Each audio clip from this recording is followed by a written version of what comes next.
이른바 이재명 사법 리스크와 민주당에 대해서 질문을 했더만 이재명이가 함께 당이 가야 된다. 41.3%. 이재명이 독자 대응해야 된다가 53%. 근데 민주당 지지층에서는 함께 가야 된다가 76.2%, 독자 대응이 19.6% 이렇게 나왔습니다. 그래서 상당히 지금 그 이재명 당대표 자체도 메시지를 내도 사법 리스크 때문에 먹히질 않아요. 이게. 그 지금 민주당 굉장히 딜레마일 건데 암만 민생을 이야기하더라도 국민들이 그걸 보는 게 아니라 소환, 기소 뭐 이런 것만 쳐다보고 있거든요. 이게. 그러니까 이걸 이제 검찰하고 열심히 싸우면 이게 해결될 거라고 얘기하는 분도 있는데 예. 우리가 조국 때 2년을 싸워봤잖아요. 그렇죠. 예. 그리고 윤석열 검찰총장하고 또 1년 넘게 싸웠잖아요. 예.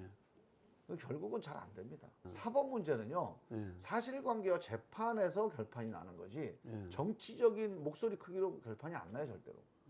검찰이 아무리 피의사실지 공표하고 이재명 대표를 욕해도 팩트가 별게 없으면요. 나중에 검찰에다 부메랑을 씌게 돼 있어요. 그게 얼마 오래 못 갑니다. 저는 상반기 안에 가르마가 타질 거라고 봐요. 올 상반기 안에. 예. 그래서 검찰이 이렇게 막 뭐 대단한 것처럼 해놨는데 알고 보니까 증거도 없고. 아, 상반기에 재판이 진행될 거니까. 예. 별게 없다.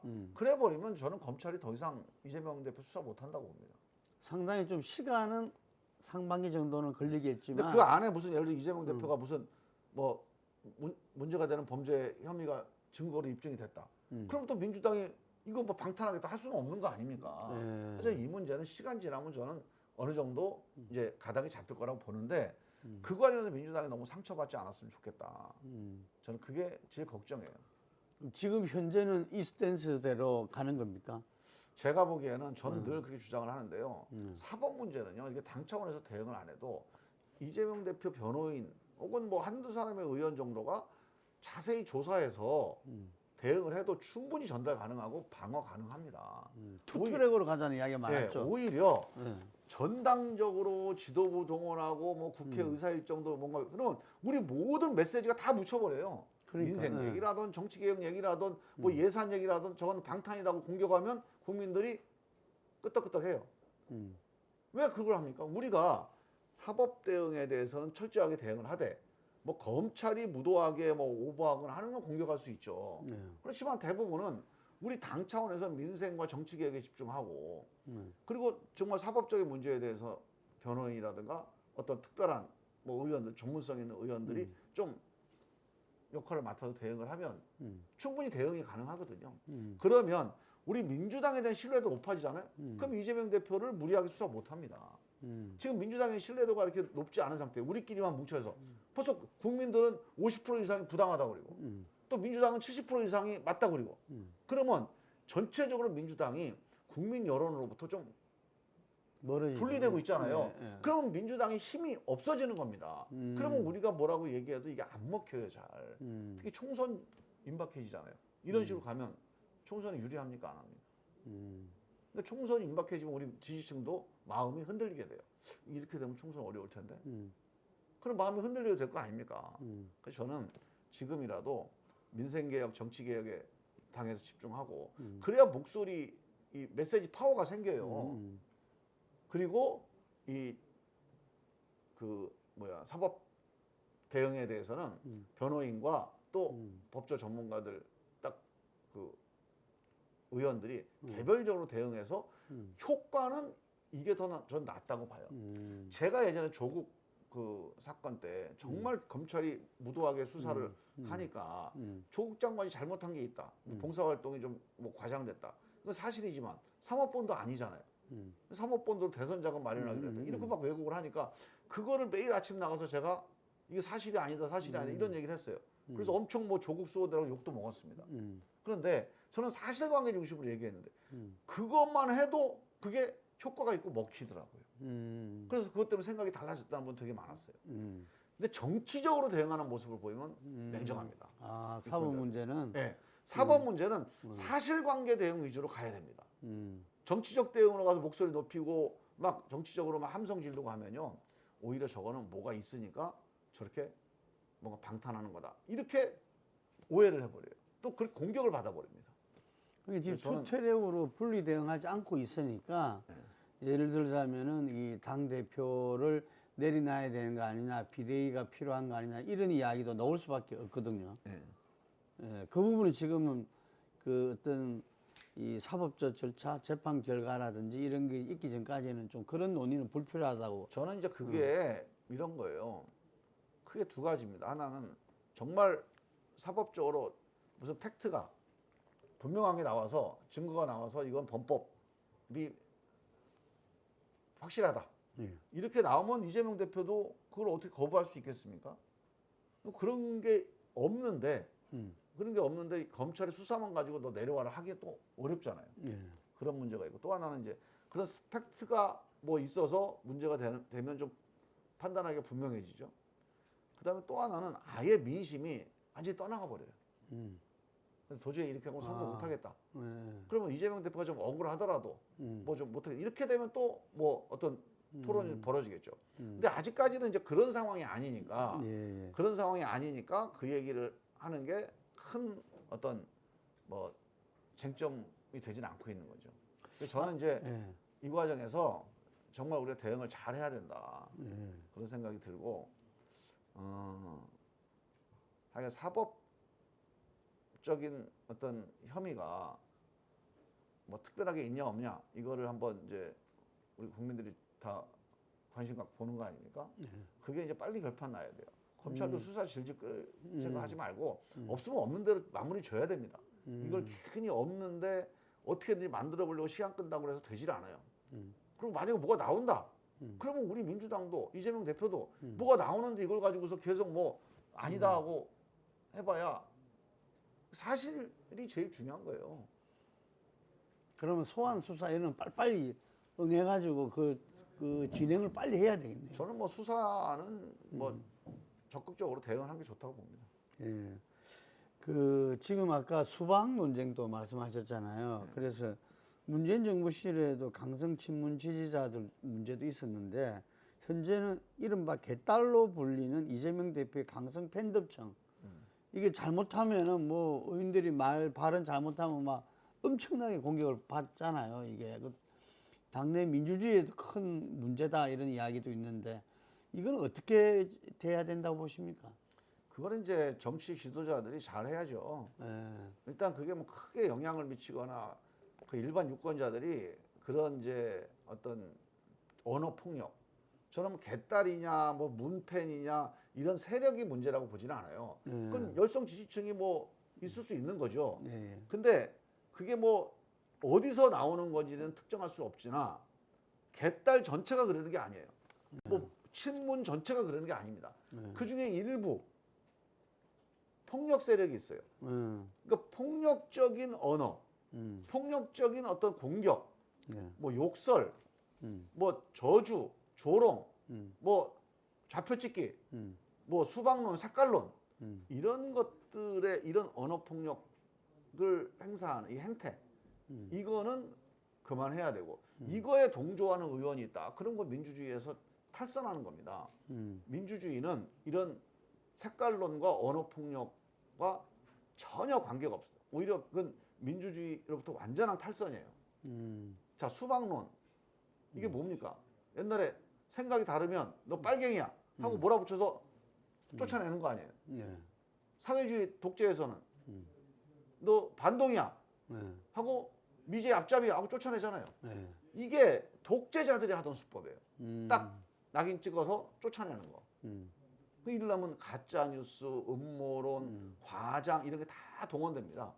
이게 매번 하던 거예요, 이게. 옛날 나치도 무솔리니도 하던 거고 문화대혁명 때 모택동도 하던 거고. 근데 이런 거를 우리 민주당에서 하면 안 되죠. 이거는 민주당이 걸어온 민주주의 길로부터 완전한 탈선입니다. 그래서 우리 민주당의 대다수 당원들이나 지지자들은 여기 동의 안 해요. 이런 식의 언어폭력, 이런 식의 색깔론 여기 동의 안 합니다. 단지 그냥 목소리가 크고 자꾸 언론이 이거 기사로 만드니까 뭐가 있는 것처럼 보이는 거지. 민주당의 대부분의 지지자들이 이런 식의 언어폭력과 색깔론에 동조해서 민주당 안 하죠. 뭐 옛날 무슨 전두환당 만들죠. 그런 데서 하는 게 더 편하죠. 극우 국자당을 만드는 쪽으로 가겠지 민주당 안 합니다. 그러면. 사실 원보이스란 말씀을 하시니까 원보이스 원팀이 강조됐던 게 문재인 정부 시절에 그렇죠. 강조됐고 그때 우리 의원님께서 당에서 수석 최고위원 했지 않습니까? 그렇죠. 그때 그거 강조됐지 않습니까? 그렇죠. 그때도? 저건 이제 이렇게 봐요. 네. 우리가 문재인 정부 때 이제 왜 원보이스 원팀이라고 문화가 만들어졌느냐. 네. 사실 그 이전에 노무현 대통령의 죽음이라고 하는 그 그렇지. 비극이 있어요. 예, 예. 이걸 어떻게든지 바꿔야 되겠다. 이거 억울해서 안 되겠다. 예. 이 노무현 대통령이 한을 풀어야겠다. 이렇게 똘똘 뭉쳤어요. 그 적폐청산으로 이어진 겁니다. 그러다 보니까 이게 계속 전투잖아요. 전투. 예. 정치가 아니에요. 그러니까 전투의 연장선상에서 전투 행위를 하려면은 원팀 원보이스를 해야 돼요. 그렇죠. 전투에서 벗어나지를 못한 겁니다. 네. 우리가 대서양 바다를 막 항해하다가 이게 아마존은요 넓어가지고 이게 바다인지 강인지 모릅니다. 이미 아마존으로 들어왔는데 아직도 대서양이라고 생각하고 물을 못 떠먹는 거예요. 근데 이미 우리는 정권을 잡은 순간 이미 아마존 강에 들어왔어요. 그래서 퍼먹어도 되는 거예요. 근데 대서양 바다 위에 떠 있는 줄 알고 그 물을 안 먹고 계속 고생하면서 전투를 한 거죠. 그 잘못한 거죠. 그래서 저는 사실은 그때도 예. 우리가 점철 개혁이다, 적폐청산이다 해서 이거를 원보이스, 원팀, 원보이스 이거에 대해서 사실은 여러 가지 노력을 했습니다. 그래서 제일 많이 노력을 한 게 통합정부로 가야 됩니다. 그래서 탄핵 연대, 그래서 탄핵에 찬성한 많은 사람들과 함께 정책 연대라도 해야 됩니다. 80%였죠. 네. 그래서 사실 그때 문재인 후보 시절에도 대통령한테 건의도 드리고 그랬어요. 그래서 이 적폐청산이라고 하는 촛불 민심이 강하니까 이거를 어느 정도 한 다음에 빨리 그거 가겠다 이런 말씀도 하셨는데 1년 있다가 지방선거에서 압승을 했잖아요. 예. 그래서 이제는 우리가 통합정부를 빨리 가야 된다. 또 그렇게 얘기를 했더니 그때 우리 당내에서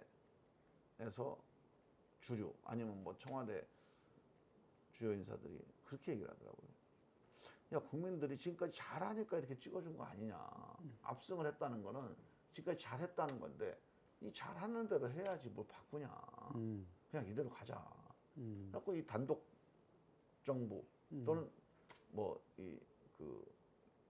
민주당 정부로 그냥 간 거예요. 의석수도 뭐 좀 되고 좀 타협하면 되고 거기다 180석까지 얻으니까 이제 더 탄력 받은 거죠. 근데 사실은 2017년도 지방선거 이후에 통합정부로 가서 이 원보이스가 아니라 멀티보이스 또는 여러 목소리. 사실 여러 목소리에 힘이 있는 겁니다. 여러 목소리가 모아져서 힘이 있는 거 아니에요. 차이가 있는 사람들이 모아져야 에너지가 생겨요. 수력 발전도 위하고 아래 위치 에너지의 차이 때문에 에너지가 생기는 거 아닙니까? 차이는 에너지예요. 그 여러 목소리가 이건 나쁜 게 아닙니다. 근데 우리는 이런 민주주의가 안 돼 있는 게 옛날에 전두환하고 싸울 때는 이 전쟁이었어요. 전쟁. 이 전쟁과 전투를 할 때는 그런 게 한가한 얘기예요. 한 목소리로 해야 전투를 할 수가 있는 겁니다. 아직도 그 여진이 남아 있는 거예요. 그러니까 그럼 지금 86세대 운동권 세대 정치인을 비판하는 게 아직까지 86세대와 운동권 정치인들은 전투와 전쟁을 벌린 식으로 정치를 하고 있다. 지금도 선거에서 이기는 게 정치의 목적이 돼 있어요. 우리 선거에서 이기는 게 목적입니까? 선거에서 이기는 게 목적이 아니라 이겨서 국정을 제대로 발전시켜서 제대로 해서 개혁을 성과를 만들어내는 게 정치 아니에요? 근데 이거는 못해도 선거 이기는 게 이게 전투가 아직 계속되고 있잖아요. 그래서 저는 우리 386 정치가 이게 386 정치의 강을 건너야 된다. 지금 조국의 강만 건널 게 아니고 이재명의 강만 건널 게 아니고 이재명의 사법 리스크만 문제가 아니라 이 386 정치의 전투 민주주의, 흑백 민주주의, 이 진영 민주주의 이걸 민주주의라고 착각하고 있어요. 그건 전두환 때나 통하는 거예요. 폭력하고 싸울 때나 진영 정치, 진영 민주주의가 통하는 겁니다. 폭력과 싸우는 모든 사람은 좋은 편, 같은 편. 이게 옛날 통일전선 전술, 뭐 연합전술 이런 거예요. 그게 식민지, 제국주의하고 싸울 때, 독재 권력하고 싸울 때 그때 필요한 겁니다. 우리가 정상적인 선거를 하는 나라에서는 원보이스는 민주주의에 걸림돌입니다. 다양한 목소리를 내되 이거를 어떤 절차를 거쳐서 하나로 만드는 이게 민주주의 역량이고 이거 만들어내라고 정치를 하는 거죠. 남우당 이야기인데요. 국힘이 전당대회를 앞두고 당 내용이 극심한데 원인이 윤 대통령이 당권 개입이라고 보이는데요. 어떻게 보고 계십니까? 참 정치를 거꾸로 돌리고 있죠. 거꾸로. 예. 한국 정치의 시계를 그나마 지금 정치도 참 우리가 민망하고 부끄러운 정치인데 예. 그나마도 그 정치를 거꾸로 돌리고 있어요. 그나마 지금 정치가 대통령이 정당에 대해서는 개입을 안 하는 전통을 적어도 노무현 대통령 이후에는 조금씩 그래도 지켜오거나 아니면 몰래 했어요. 예. 이명박 박근혜 정권 때도 그렇죠. 하긴 했는데 몰래 했습니다. 예. 그래서 사고도 나고 뭔가 틀을 갖춰서 한 거죠. 옛날 일제 문화 통치처럼 노골적인 무단 통치를 한 게 아니라 폭력 통치를 한 게 아니라 뭐 문화라는 이름으로 뭐 좀 가려서 했잖아요. 그런 것처럼 사실 정치에서도 이런 식의 부당한 초과 권력, 부당한 권력을 사용할 때 포장이라도 해서 하잖아요. 지금 완전히 노골적으로 해요. 이거 민주주의 완전한 후퇴입니다. 민주주의 시계를 거꾸로 돌리고 있는 거예요. 대통령이 하고 싶은 말이 있어도 정당에 대해서 영향을 미치는 발언을 하는 거는 월권입니다.